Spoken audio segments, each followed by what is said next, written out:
Now, the Prime Minister is expected to say in a speech today he wants British troops brought home from Afghanistan as quickly as possible, and the best way to do that is to continue military efforts there. But for many opposed to the war, that isn't soon enough. Private Lee Ellis was killed in Iraq 3 years ago. His sister Karla challenged Gordon Brown in a discussion yesterday to get the troops out now. How many of our under-equipped soldiers have to die before the powers that be do the right thing instead of trying to save face and bring them home? Don't believe that this is just Britain and America. This is 43 countries who are part of a coalition working together to try to deal with what is the major problem in a new world, and that is that terrorists have access to weapons that they can use indiscriminately against you or me in the streets of cities in Britain and towns in Britain if they have the power to do so. And we have got to be prepared to take action to deal with that. Well, Karla Ellis, the lady who asked the Prime Minister that question in Manchester yesterday, joins us now from her home in Stockport. Thank you very much indeed for getting up to talk to us, Karla. What was your response to what the Prime Minister had to say to you? My response, I can't exactly remember what I said. No, but how do you feel about what he said? Well, they said that Iraq had weapons of mass destruction that they could use on us within 4 minutes, and that wasn't true. They don't have boats, they don't have planes, don't let them into the country. So you don't make much of what he said because you didn't believe Tony Blair, actually, not Gordon Brown, over what was said about Iraq. He does make the point, Karla, that a large proportion of the terrorist plots against Great Britain come from that part of the world, come from the borders between Afghanistan and Pakistan. Do you not think it worth keeping our troops there to make sure that that threat is subdued at least?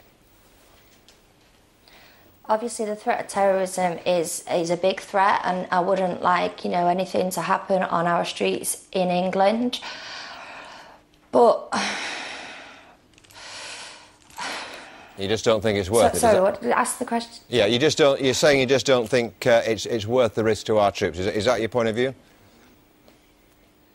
Yeah, that's my point of view. I mean, if you actually look into it, 7/7 happened after we had invaded Afghan and Iraq. Why are these people plotting against us? Why are they plotting against America? That's what we need to be looking at, and we need to be trying to compromise with them. And I don't think forcing a democracy onto a country that don't want to accept it is going to help in any way whatsoever.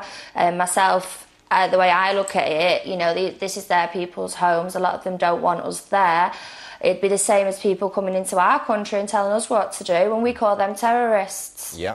I'm sure a lot of people will share your point of view, but let me tell you, we invited people to give us their point of view yesterday. We had lots and lots of texts and emails, many of them from the families of service personnel, most of whom took the view that we should stay there because if we pull out now, we'll be actually saying, that those lives, like the life of your brother, were lost in vain.